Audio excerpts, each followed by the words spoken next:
All right, so part of making carnitas is that we need to do what's called a dry brine.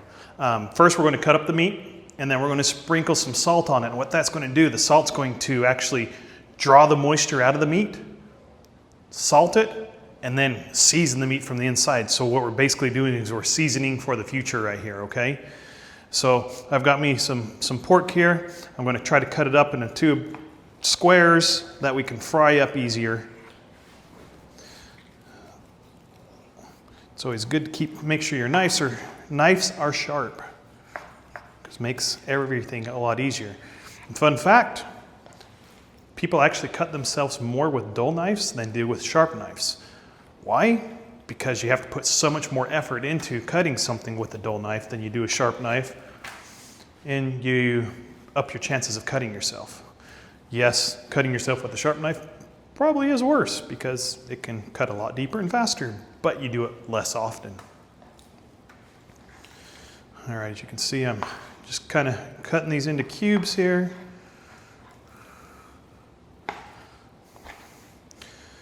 A lot of us get confused that Cinco de Mayo is like Mexico's Independence Day, but it really isn't. It's actually just to celebrate a battle that they won against the French.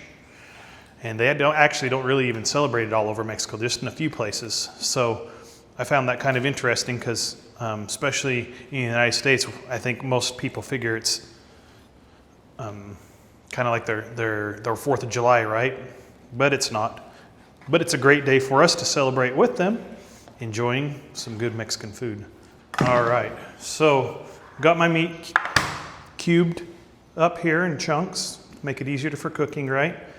When we dry brine, we're looking for roughly about 1 teaspoon to 2 teaspoons of salt per pound of meat, because you want the salt flavor, but you don't want to make it a salt lick, right? So I've got my salt here. I'm just going to kind of give it a dusting, mix it around, and probably do a little bit more. We just want to get that salt all over this meat. Get the hands dirty, get in there, get it done. And guys, that's it. I mean, we've got this ready. And what we're going to do is we're going to let it sit for about an hour, maybe hour and a half. Let it work its magic, okay? It's going to tenderize, it's going to flavor, it's just going to give us a better product. So we'll let it do its thing. All right, our meat is ready to go. So I'm going to go ahead and uncover it here. I've got my pan here. I'm going to heat up some oil. And we're going to pan sear this meat, and then we're going to put it in the Instapot, okay?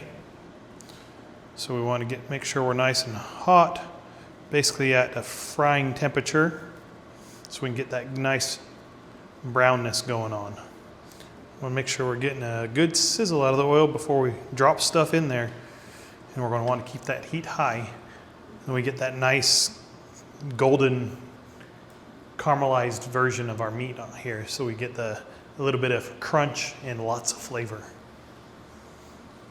Chef Ann always said brown food tastes good. So I put a little piece of meat in here. You can hear it starting to sizzle. It means we're just about ready. We'll drop some meat in here and get that going.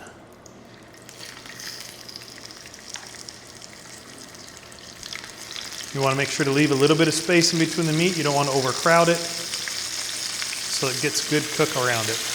This is going to jump and splatter a little bit because of the water content of our meat. We'll give this just a moment to get a nice sear on it, and then we're going to rotate it and do the other side. All right, now that we're getting this little bit of a golden color on here, we're going to go ahead and start flipping them over. Do the other side.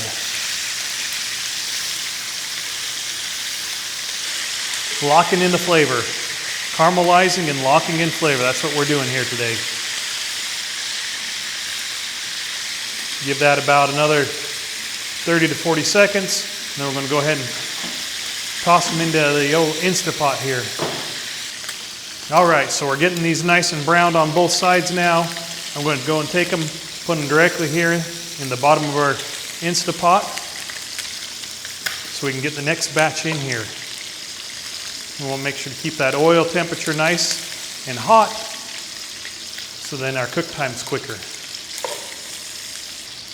And then having these all cut into chunks in the Instapot's going to make it so that all the flavors can get around and really get inside of all this meat. All right, I'm going to go ahead and move that off the hot burner so it's not so hot. All right, so if you check in the description down below, I've got the recipe, what spices I'm using. Here I've got some cumin, some oregano, some clove, and ground pepper. I'll give you the quantities down below. We're going to go ahead and sprinkle that across.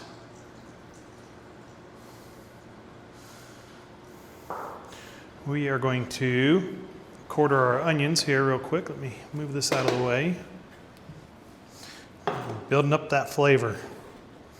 It's going to all get sucked into the meat here in this pressure cooker. And then we're going to add about half a cup of water. I don't know if you've all worked with a pressure cooker before, but and you've seen that dreaded burn signal, right? We want to avoid that at all costs. So we're going to put about half a cup of water in here just to keep that from happening, and also that'll give us some water to create the steam and the pressure with. I'm going to toss in, I've got a handful of garlic here. We can just throw in how they are. Spread them out a little bit. And we're going to go with a couple oranges. We're going to cut them in half. We're going to squeeze the juice in.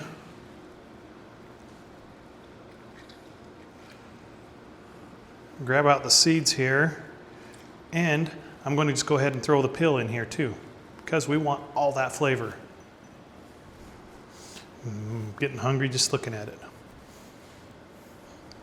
And last but not least, we're going to use some evaporated milk. Okay? We only need about half a can of it. What this is going to do is going to make that meat even more tender. And then when we're done with this, that's when the real magic's going to come out. So I'm going to go ahead and pour in about half a can of this milk.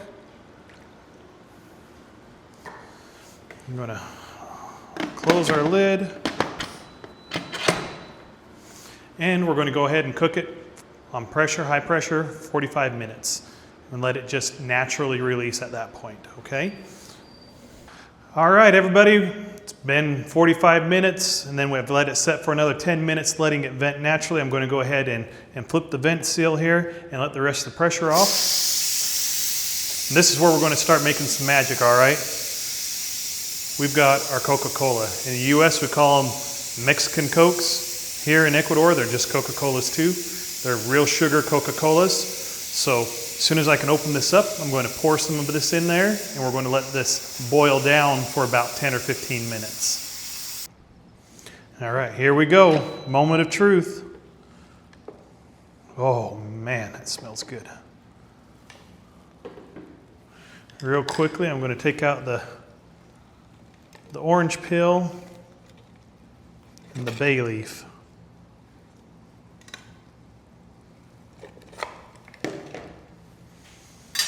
And then we're going to pop the Coke.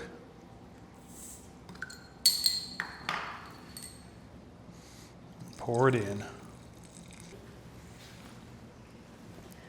Okay, now I'm going to go ahead and put this back on in broil mode. There it is. Okay, we got the brown sauté function going here, and we're just going to let that do its thing. Okay, I'm going to actually mix it up a little bit. Make sure all of our flavors and everything are mixing good. And we'll come back in 15 minutes and go to the final step.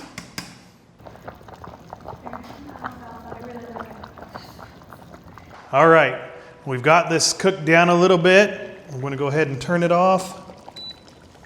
I'm going to pull it out, put it in our pan here, and it's going to go in the broiler. Now what that's going to do is it's going to give us those little crispy ends. So let's see how things look for us. I don't know if you remember those chunks of meat that we had before, but chunks of meat we no longer have. We've got shredded pork. Perfect for our carnitas. We don't want it to be too shredded. We still want those chunks in there because that's what really makes a good bite of a taco, or put on top of your rice bowl or whatever you want. All right, I'm going to scoop some of this juice out of here, because all that's our flavor. All right, now we're going to throw this in the oven here for about 10-15 minutes. Let it crisp up a little bit on broil. Right up there top, high in the oven with the broiler on, so that heat's pushing down on it. I'm going to get it nice and crispy. So let's see what happens. All right, we're going to go ahead and pull the meat from the oven, see what it's looking like. I don't have the boiler hands either. I can't grab this out of the oven. I don't even think abuelas can do that. Maybe. I don't know. Oh, yeah. Ooh, that's looking good. Got a little crisp on top, but not too much. I'm sure the meat is still crazy tender.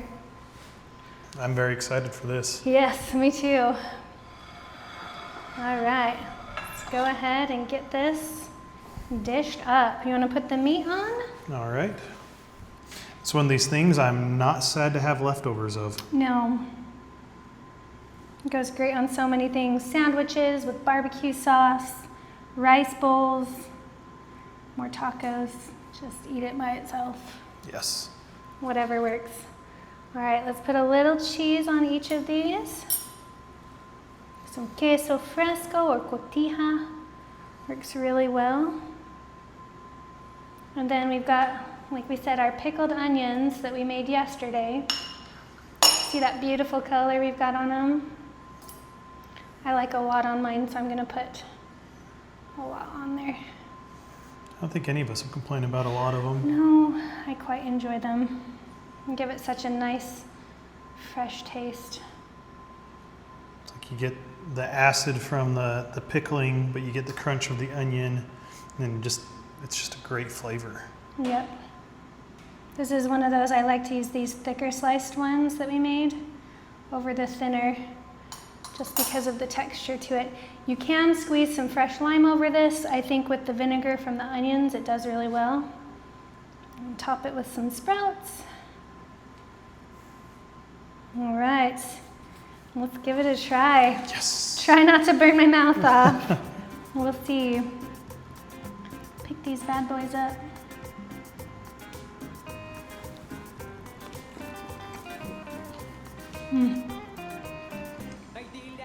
That is really good.